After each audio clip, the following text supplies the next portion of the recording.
What's goody?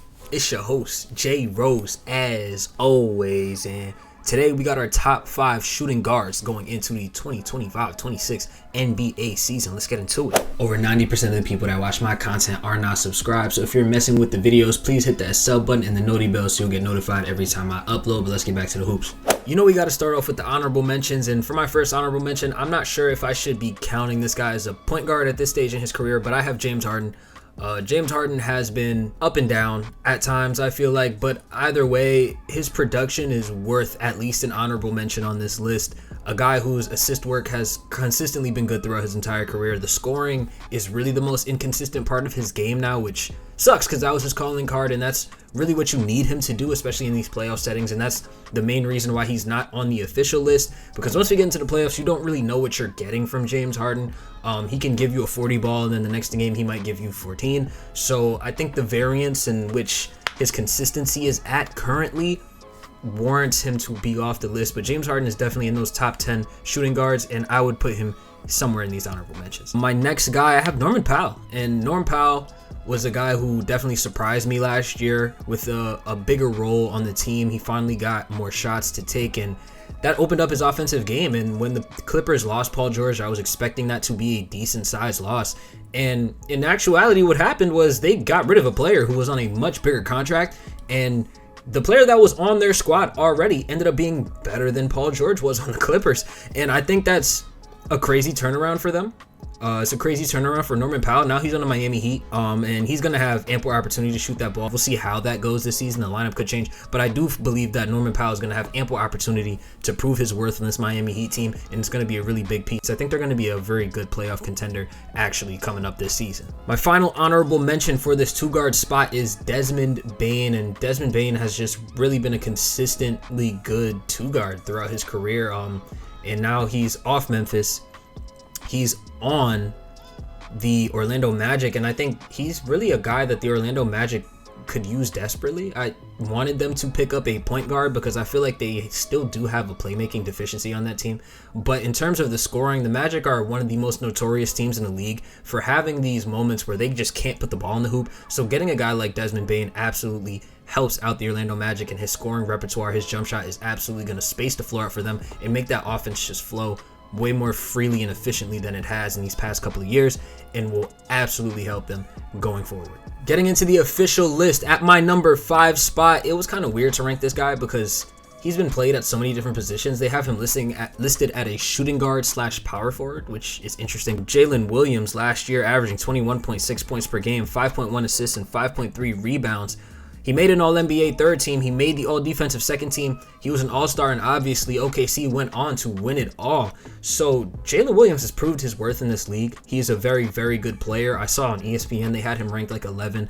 I don't really subscribe to that. I don't think Jalen Williams is a top 15 guy in the league, but top 25, top 20 is not far from the course for J-Will. Like, I think J-Dub, and especially if we're expecting him to take a jump this season, he's absolutely in that top 20, top 25. He could get into that top 15, but I don't see him there just yet.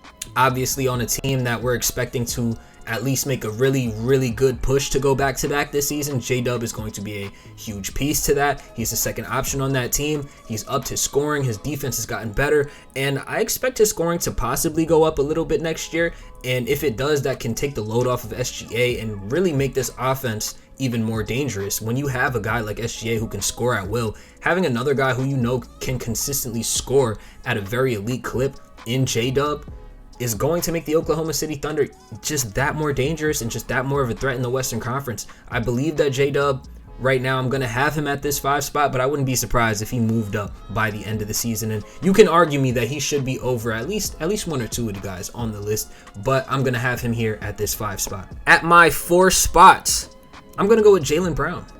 Jaylen Brown last year averaging 22.2 points per game, 4.5 assists, 5.8 rebounds.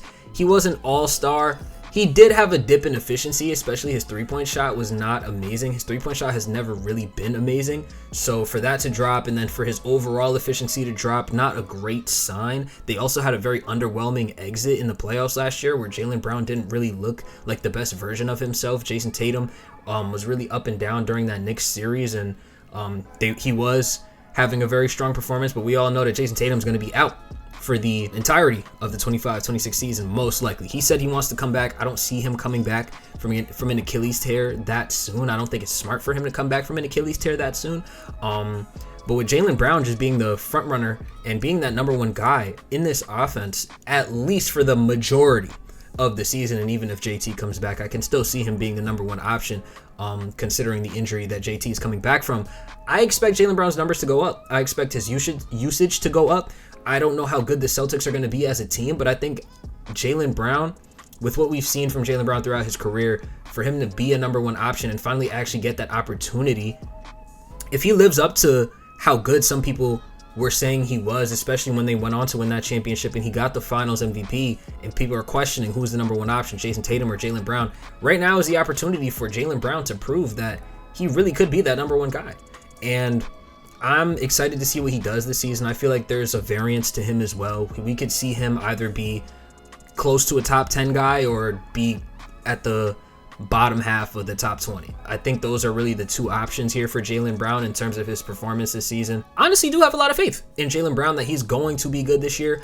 One of the best scorers in the NBA, in my opinion. Obviously, he's not the greatest with his left hand, but he's so good with his right hand that he still gets it done, and he's not terrible with his left. He's just not amazing with it either. Obviously, defenses are going to be more predicated towards Jaylen Brown, which is really the question that needs to be answered. Will he be able to perform and put up numbers when the defense is solely focused on him as the number one option now, especially with the rest of his guys on his team being Derek White, Peyton Pritchard, Anthony Simons, guys that are good, but not really those big names. So I know Jaylen Brown's going to have a lot of attention on him, but he's also going to have the opportunity to really prove himself and prove how good he is in this league. So I have Jaylen Brown at my 4. At the 3 spot, I got Devin Booker. Devin Booker coming off a year where he averaged 25.6 points per game, 7.1 assists, and 4.1 rebounds. He had no accolades.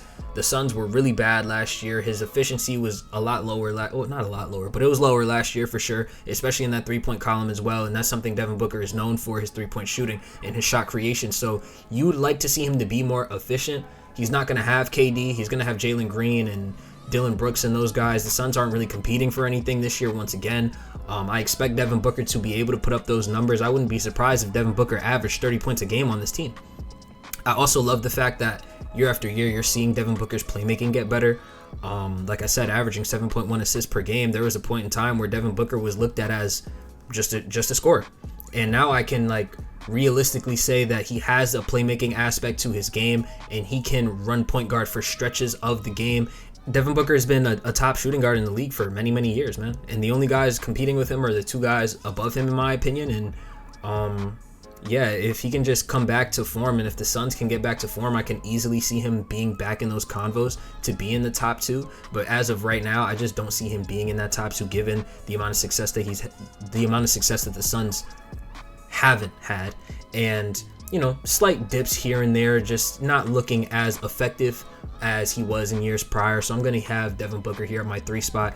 But once again, one of the best shooting guards in the league, and has been one of the best shooting guards in the league for a pretty long time at this point. At my 2 spot, I have Donovan Mitchell, man. Donovan Mitchell averaging 24 points per game, 5 assists, and 4.5 rebounds. And the Cavs were having a perfect season last year. They were having a perfect season. The first seed, he made first team All-NBA. He was an All-Star. He was a top 5 MVP candidate, and everything was looking up for the Cavs. I remember I made a video talking about how the Cavs weren't going to be as successful and they needed to make a move. And starting out the season, and honestly throughout most of the regular season, I saw them teetering off a little bit towards the end of the season, but throughout most of the season, I was completely proved wrong.